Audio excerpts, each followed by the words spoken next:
Section 1. You will hear a telephone conversation between an official at a village hall and a woman who wants to hire a public room. First, you have some time to look at questions 1 to 6.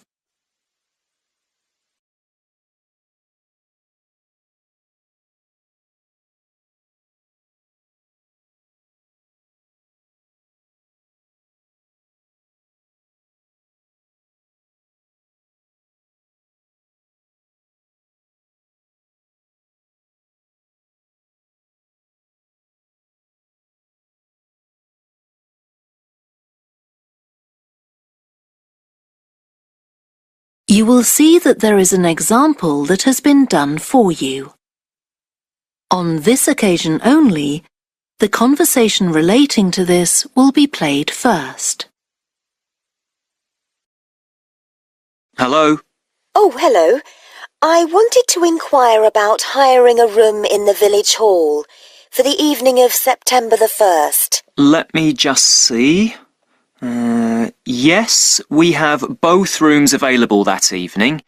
There's our main hall, that's got seating for 200 people, or there's the Charlton room. The main hall seats 200, so 200 has been written in the space. Now we shall begin. You should answer the questions as you listen, because you will not hear the recording a second time. Listen carefully and answer questions 1 to 6. Hello? Oh, hello. I wanted to inquire about hiring a room in the village hall for the evening of September the 1st. Let me just see. Yes, we have both rooms available that evening. There's our main hall, that's got seating for 200 people, or there's the Charlton room. Sorry? The Charlton room, Charlton.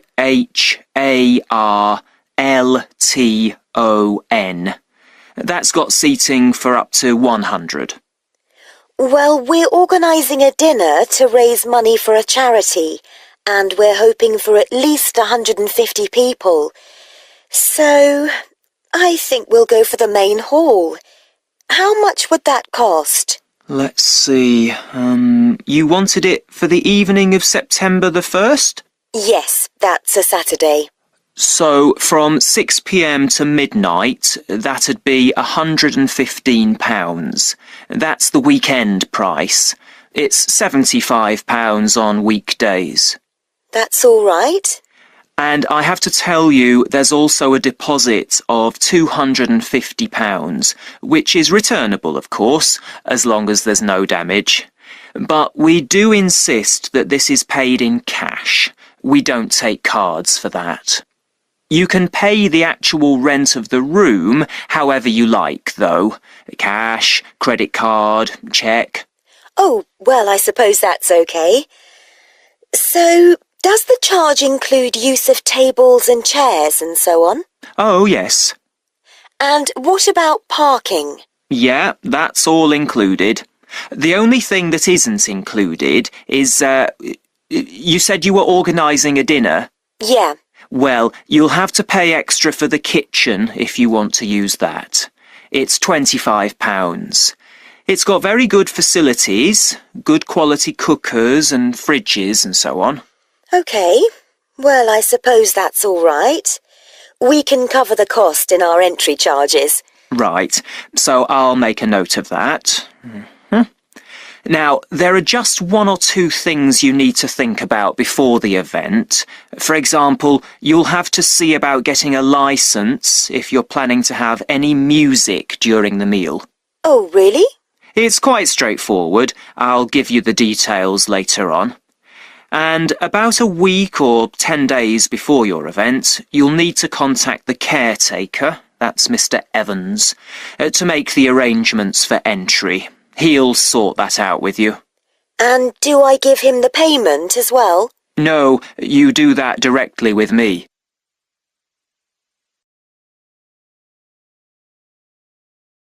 Before you hear the rest of the conversation, you have some time to look at questions 7 to 10.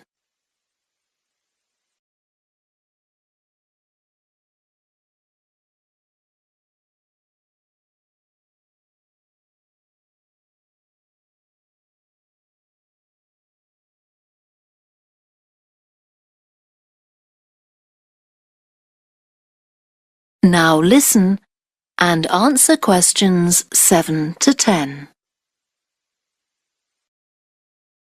Right. Now, is there anything I need to know about what happens during the event? Well, as you'll be aware, of course, the building is no smoking throughout. Of course. Now, are you having a band? Yes. Well, they'll have a lot of equipment, so rather than using the front door, they should park their van round the back and use the stage door there. You can open that from inside, but don't forget to lock it at the end. OK.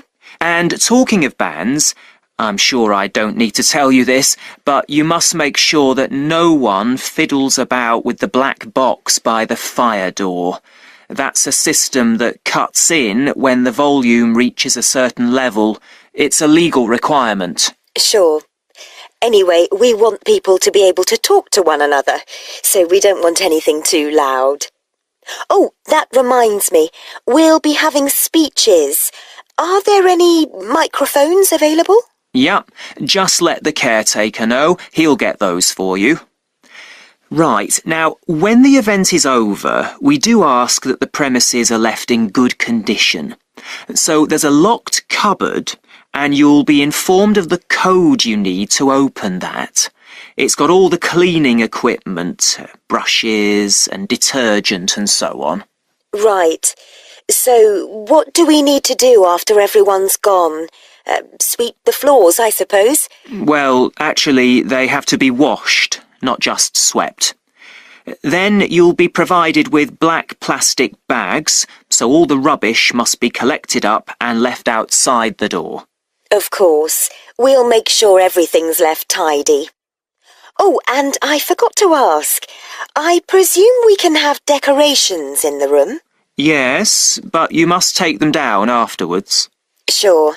And the chairs and tables should be stacked up neatly at the back of the room. I'll make sure I've got a few people to help me. That is the end of section 1. You now have half a minute to check your answers.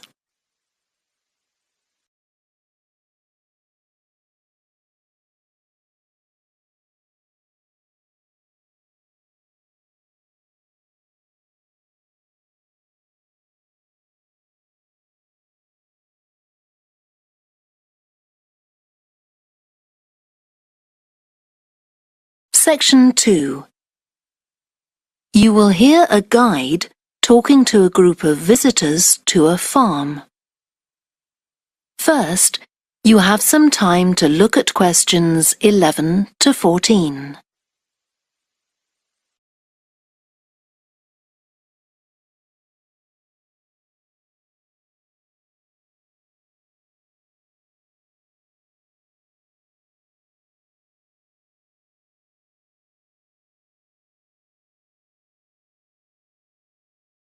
Listen carefully and answer questions 11 to 14. Welcome to the Fiddy Working Heritage Farm. This open-air museum gives you the experience of agriculture and rural life in the English countryside at the end of the 19th century. So you'll see a typical farm of that period, and like me, all the staff are dressed in clothes of that time. I must give you some advice and safety tips before we go any further. As it's a working farm, please don't frighten or injure the animals. We have a lot here, and many of them are breeds that are now quite rare. And do stay at a safe distance from the tools. Some of them have sharp points, which can be pretty dangerous, so please don't touch them. We don't want any accidents, do we? The ground is very uneven, and you might slip if you're wearing sandals, so I'm glad to see you're all wearing shoes. We always advise people to do that. Now, children of all ages are very welcome here, and usually even very young children love the ducks and lambs, so do bring them along next time you come. I don't think any of you have brought dogs with you, but in case you have, I'm afraid they'll have to stay in the car park unless they're guide dogs.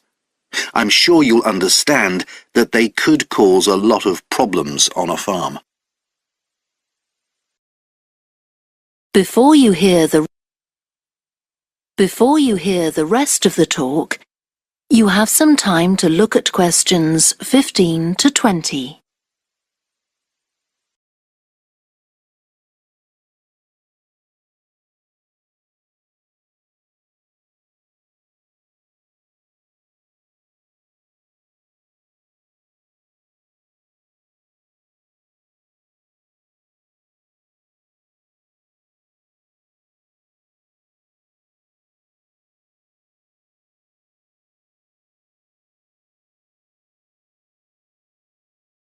Now listen and answer questions 15 to 20. Now let me give you some idea of the layout of the farm. The building where you bought your tickets is the new barn immediately to your right, and we're now at the beginning of the main path to the farmland, and of course the car park is on your left. The scarecrow you can see in the car park in the corner beside the main path is a traditional figure for keeping the birds away from crops. But our scarecrow is a permanent sculpture. It's taller than a human being, so you can see it from quite a distance. If you look ahead of you, you'll see a maze. It's opposite the new barn, beside the side path that branches off to the right, just over there. The maze is made out of hedges which are too tall for young children to see over them, but it's quite small, so you can't get lost in it. Now, can you see the bridge crossing the fish pool further up the main path? If you want to go to the cafe, go towards the bridge and turn right just before it. Walk along the side path and the cafe's on the first bend you come to. The building was originally the schoolhouse, and it's well over 100 years old. As you may know, we run skills workshops here, where you can learn traditional crafts like woodwork and basket making. You can see examples of the work and talk to someone about the courses in the Black Barn. If you take the side path to the right, here, just by the new barn, you'll come to the Black Barn, just where the path first bends. Now, I mustn't forget to tell you about picnicking, as I can see some of you have brought your lunch with you. You can picnic in the field, though do clear up behind you, of course. Or if you'd prefer a covered picnic area, there's one near the farmyard, just after you cross the bridge. There's a covered picnic spot on the right. And the last thing to mention is Fiddy House itself. From here you can cross the bridge, then walk along the footpath through the field to the left of the farmyard. That goes to the house, and it'll give you a lovely view of it. It's certainly worth a few photographs, but as it's a private home, I'm afraid you can't go inside. Right, well, if you're all ready, we'll set off on our tour of the farm. That is the end of section 2. You now have half a minute to check your answers.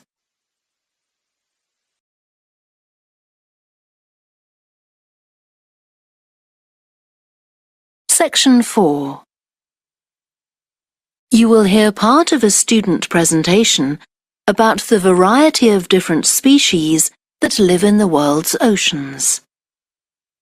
First, you have some time to look at questions 31 to 40.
Now listen carefully and answer questions 31 to 40. I've been looking at ocean biodiversity. That's the diversity of species that live in the world's oceans. About 20 years ago, biologists developed the idea of what they called biodiversity hotspots.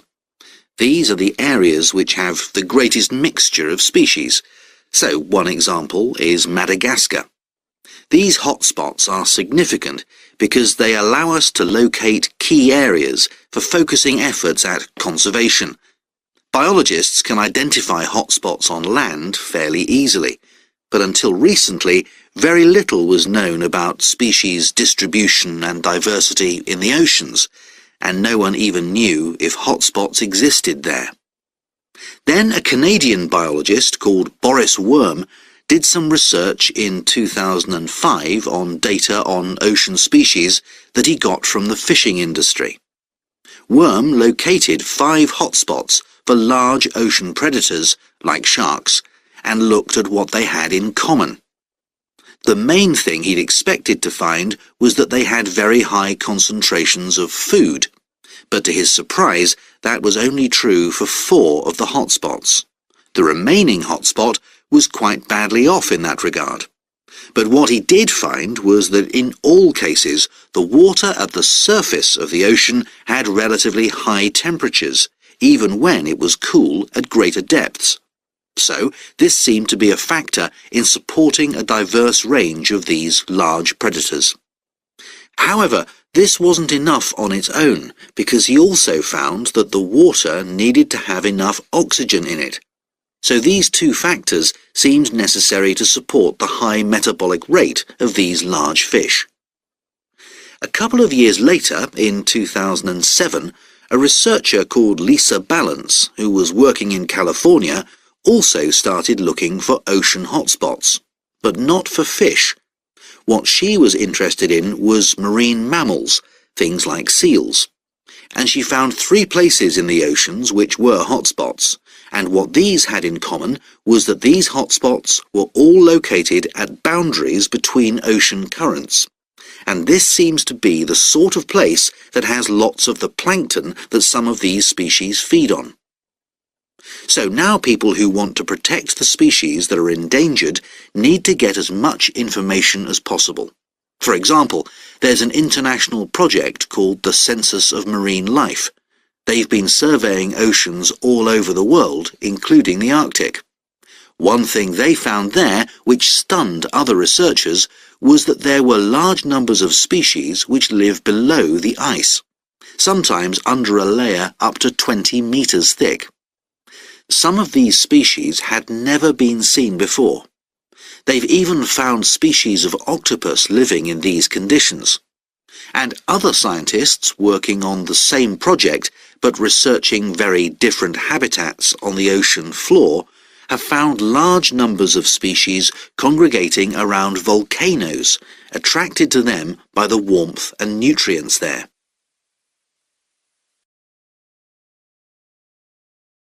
However, biologists still don't know how serious the threat to their survival is for each individual species. So a body called the Global Marine Species Assessment is now creating a list of endangered species on land, so they consider things like the size of the population, how many members of one species there are in a particular place, and then they look at their distribution in geographical terms. Although this is quite difficult when you're looking at fish because they're so mobile. And then thirdly, they calculate the rate at which the decline of the species is happening. So far, only 1,500 species have been assessed, but they want to increase this figure to 20,000. For each one they assess, they use the data they collect on that species to produce a map showing its distribution. Ultimately, they will be able to use these to figure out not only where most species are located, but also where they are most threatened. So, finally, what can be done to retain the diversity of species in the world's oceans? Firstly, we need to set up more reserves in our oceans, places where marine species are protected. We have some, but not enough. In addition, to preserve species such as leatherback turtles, which live out in the high seas but have their nesting sites on the American coast, we need to create corridors for migration, so they can get from one area to another safely. As well as this, action needs to be taken to lower the levels of fishing quotas to prevent overfishing of endangered species. And finally, there's the problem of bycatch. This refers to the catching of unwanted fish by fishing boats. They're returned to the sea, but they're often dead or dying. If these commercial fishing boats used equipment which was more selective so that only the fish wanted for consumption were caught, this problem could be overcome. OK, so does anyone have any questions about... That is the end of section 4. You now have half a minute to check your answers.